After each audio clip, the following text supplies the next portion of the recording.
Welcome to the Slop Temple. We pray this video helps. You start by preparing the device and app. Plug the phone into your computer, open Imyfone, and let it establish a secure session.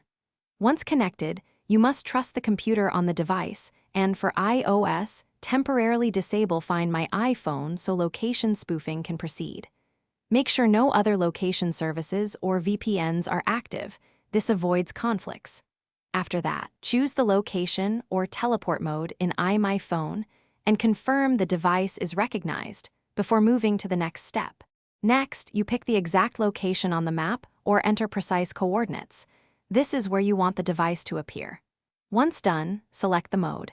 Immediate teleport or simulated movement, choose simulated if apps need realistic travel.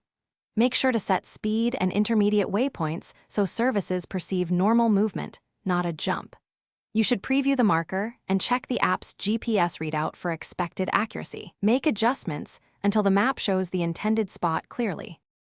Finally, apply the location change and wait for the device to accept the new GPS coordinates.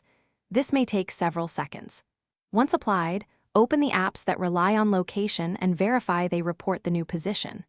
If everything looks correct, re-enable Find My iPhone and any VPNs you turned off. If the change fails, restart the device, toggle location services, and run the change again. If errors persist, reconnect the USB, update drivers, or contact Imyfone support for. Thanks for watching. Consider subscribing if we helped you.